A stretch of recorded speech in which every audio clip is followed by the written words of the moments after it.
હમણાં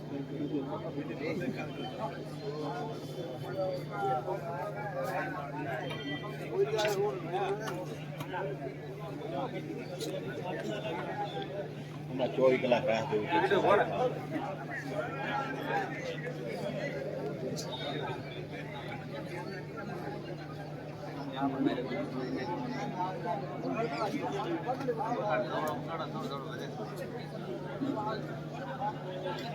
સાઈડ બી કરે છે.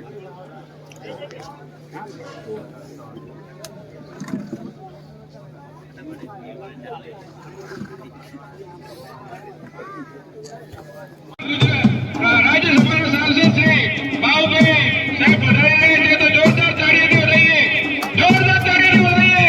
આપણા આગેવાન દ્વારકાધીશના પરમ ભક્ત છે નારાયણ માતા અહીંયા પધારેલા છે તો આપણે એમની સાથે ખેતીભાઈ ઠાકોર સાહેબ છે એમણે પણ આપણે તાળીઓ રહીએ. આપણા માટે એક અનમોલ સમય પ્રથમ આપણા મહેમાનશ્રીઓ બધા છે ને દીપ પ્રાગટ્ય કરશે અને સન્માન માટે સંકલ્પ લઉં છું કે મારા રોજિંદા જીવનમાં હું વધુમાં વધુ ભારતીય વસ્તુઓનો ઉપયોગ કરીશ અને આયાતી વસ્તુઓની જગ્યાએ સ્વદેશી અપનાવીશ. ઘર, કાર્યસ્થળ અને સમાજમાં ભારતીય ઉત્પાદનોને પ્રાથમિકતા આપીશ. તેમજ ગામ જ્યાં આપણું સ્નેહ મિલન છે કાકર શક્તિ કેન્દ્રના આગેવાનો અને યુવાનો હું વિનંતી કરું છું કે આપણા રાજ્યસભાના સાંસદ શ્રી બાબુભાઈનું સ્વાગત કરશે. દિગરભાઈ, મોતીભાઈ, ઘેરસીભાઈ, જોગાભાઈ, બાદરસિંહ, ધોરાજી, અમીભાઈ, કનુભા,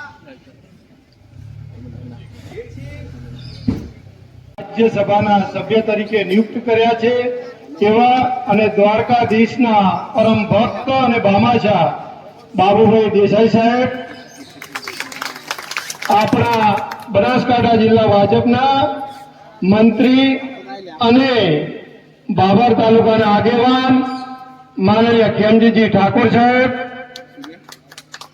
આપણા તાલુકા પંચાયતના સદસ્ય પ્રતાપજી, આપણી માર્કેટયાર્ડ થરાના ડિરેક્ટર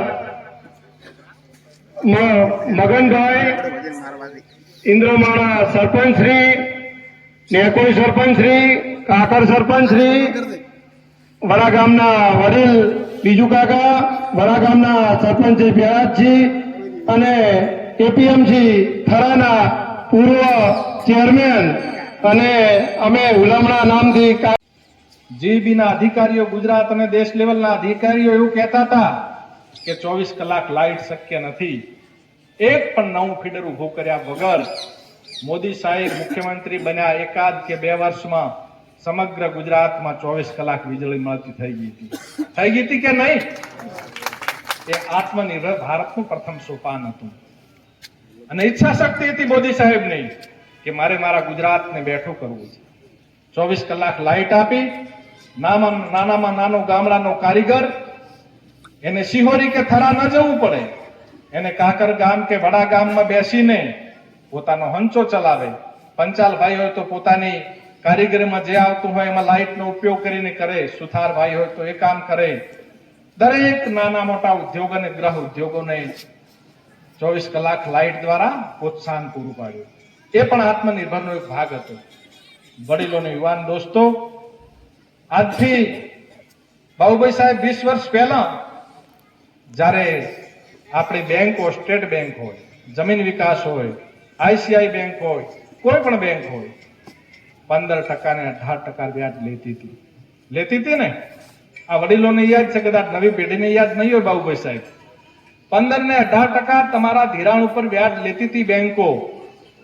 દરેક ખેડૂતને 3 લાખ રૂપિયા ઉછીના આપીને જો કોઈએ ખેડૂતોને આત્મનિર્ભર કરવાનું કામ કર્યું હોય તો મોદી સાહેબે કર્યું છે.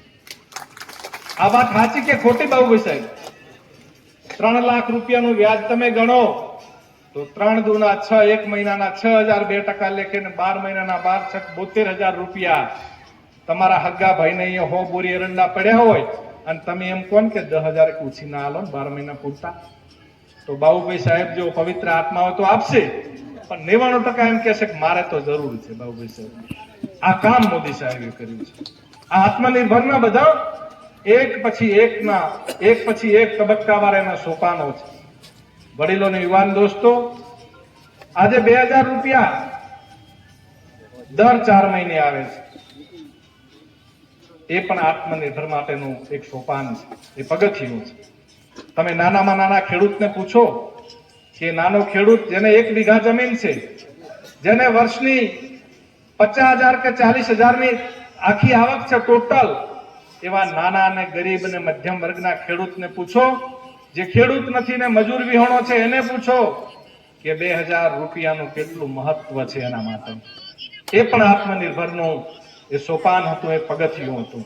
ભગવાન દ્વારકાધીશના ચરણોમાં, ઓગણનાથ બાપુના ચરણોમાં, મા સમોરના ચરણોમાં વંદન કરી આપ સૌનું નવું વર્ષ સુખમય, શાંતિમય, આનંદમય પસાર થાય.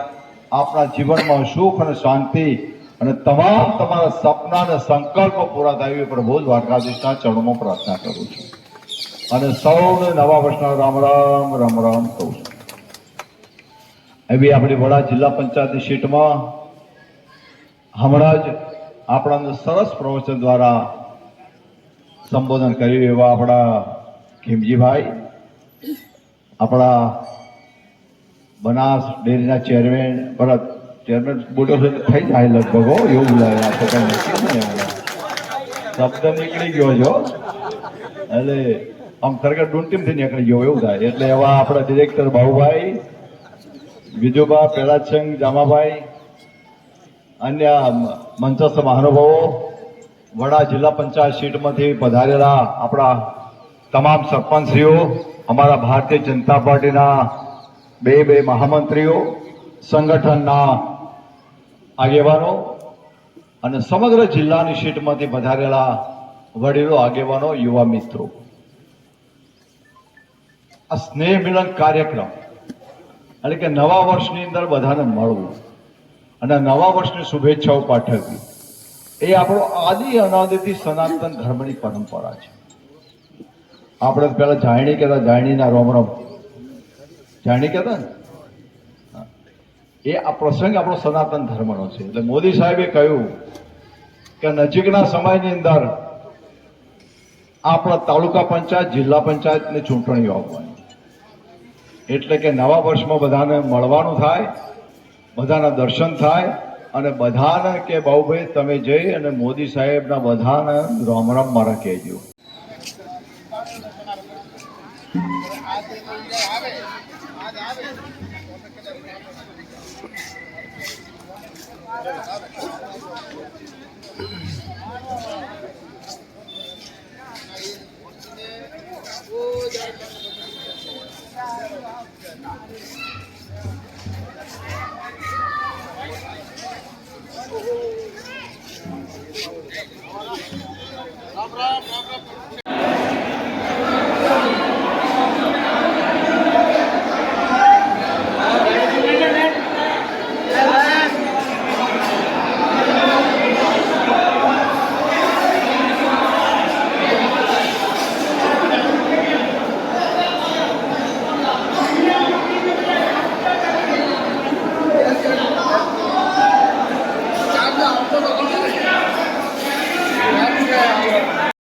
જય માતાજી. અમારા વ્લોગ હવે સમાપ્ત કરીએ છીએ મિત્રો. નવા હોય તો લાઈક, શેર ને કોમેન્ટ કરજો મિત્રો, અને સબસ્ક્રાઈબ કરવાનું ભૂલતા નહીં મિત્રો. જય માતાજી મિત્રો.